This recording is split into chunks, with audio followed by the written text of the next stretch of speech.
here it is, man. Hi, I'm Bob Knote, and on this episode of the Camp Chaos Chronicles, we're going to finish up the installation of the lubrication system in the bottom end of these Jaguar V-12s that I've got going on right now. A couple more episodes, we can button these things up.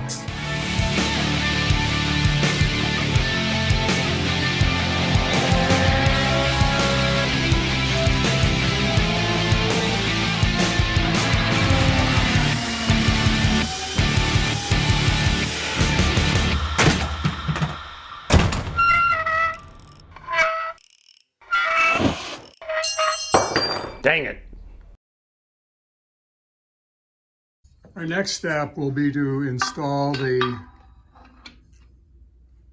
outlet tube for the pump to the engine. You can see that it runs from the outlet of the pump right here, and it fits in a socket inside of the block, and from there it goes out to a plate which holds the fuel filter and the oil pressure relief valve. And as a preparatory step, I've already installed a clean O-ring here. And you know, you really need to take some time and clean these things up. In an engine that's been running hot, the oil residue can actually be baked on here like paint, which was kind of the case in both of these situations. Both of these engines are out of salvage lots, and they're sitting in the yard for a reason. And it took a lot of work to get these things clean. And that means inside and out. Take a large bottle brush or tube cleaning brush that you can buy at the local food store, and clean it up really, really well and make sure you get all the residue out of it. A word about O-rings. O-rings are a really good way of determining what the health was of the engine before it got into your hands. And a way of doing that is to take a pick and dig in there and see if you can get underneath it and roll it out. Not going to be able to do that in this case. So what we're going to do here is we're going to take an X-Acto knife, dig in there, and work away at it, and then try it. What it should do is it should break, which it has right there. Should break it, and then you can get in underneath one end. You can see it's chipping up, breaking into little pieces. So there we go. So basically you keep doing this. One that has been reasonably well taken care of, it should just wind right out of there. Now, when you get done doing this, clean all the crap out from underneath the ring groove. To install these is pretty simple. You got to find the right one though. It is generally the same size as the hole that it's supposed to seal. You take one end, you slide it down into the groove, and then you just kind of work your way around like this. And to know that you got the right O-ring, it should fit in there. It shouldn't rotate when you put pressure on it. If you got a big loop in it after you get installed, don't try to, compress it to get it to fit. It's the wrong O-ring. That's the right one right there.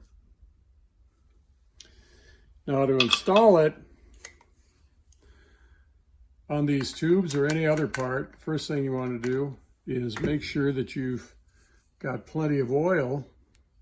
Because what you don't want to do is put it together dry and maybe run the risk of cutting the seal. And do the same thing on the other side. And then it's just a matter of putting the two together and kind of walking it around until pop, it goes in like that. There you are.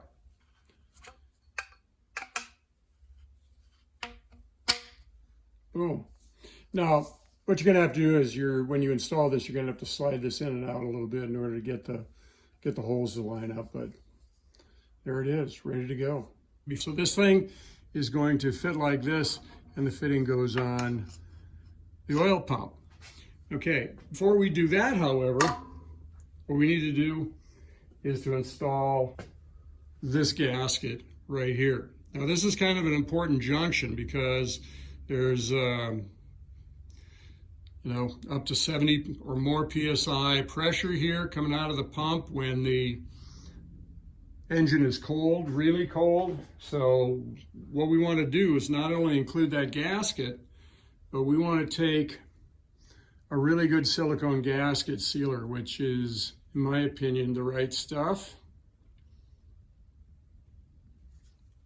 And squeeze out a little bit. And it doesn't take much. You just want a thin film of this stuff. Because what you don't want to have is a lot of squeeze out that will generate a rope of this stuff that can break off and float around your engine. So that looks pretty good. Got a couple of little bits from the last time it was used, so I got to pick those out of there. And stick the gasket on. And then do the same thing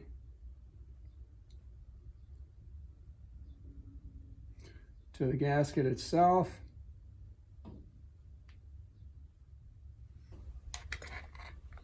Get some oil on the O-ring. And in the socket.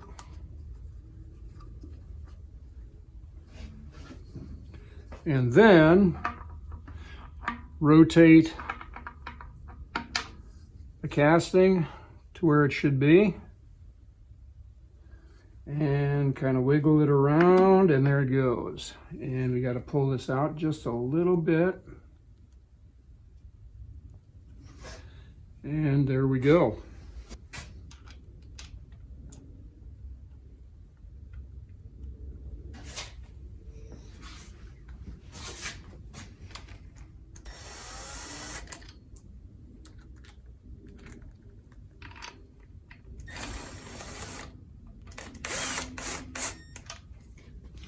And then torque those in place. And one thing I failed to mention, and I had to redo this operation, there are some hold down clamps that fit on both tubes that need to be installed before you put the castings on the end. So I had to redo this operation. Not a big deal, took a minute, but if you don't have to do it, don't do it. What you want to do before you do anything else is to install the windage tray. And what that entails at this point is to install these 3 bolts. This one being just a little bit longer than the others on here because everything else kind of holds down pretty thin parts.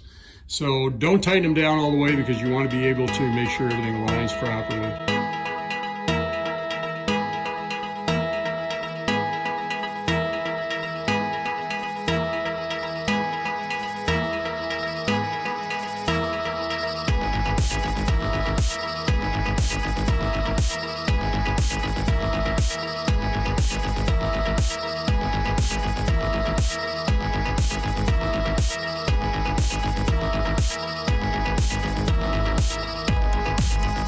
The next bit is to install the jack shaft. This is the shaft that fits in the middle of the V, and it serves as an idler for the timing chain, as well as it's a drive shaft for the distributor. So as you can see, I've already put assembly lube on the journals. I've done the same thing for the bearings, and then it's just a simple matter of very carefully, because you don't want to scratch the bearings by running the gear through the bearings, or a cast metal surface, which is kind of the same thing.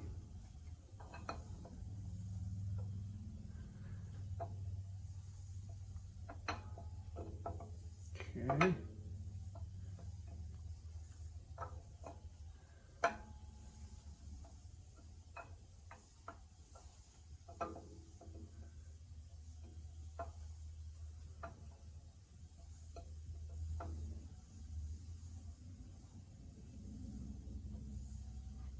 And there we go. So we're not done yet, but we got some work to do here. We have this plate that has to go on here. It fits on the block like that. Okay, and what that does is prevents the shaft from moving back and forth. You got to install this before you put the gear on because the bolts are long enough where you can't actually get them in. Like just about everything else in this engine, it's held together with 5/16 coarse thread bolts.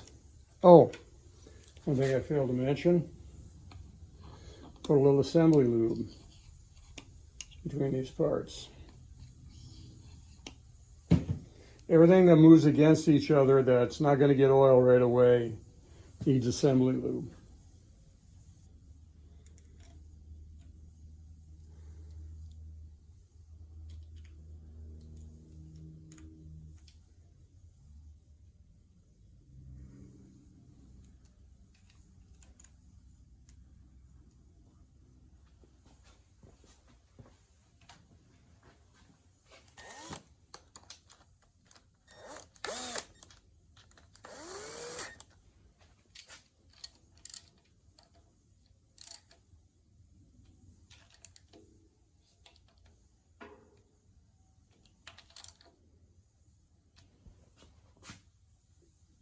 And there you are.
Nice. Tomorrow we're going to put all the stuff that goes under the front cover on and get the front cover in. These are big jobs. They take some time. Or half of which is just getting this stuff clean.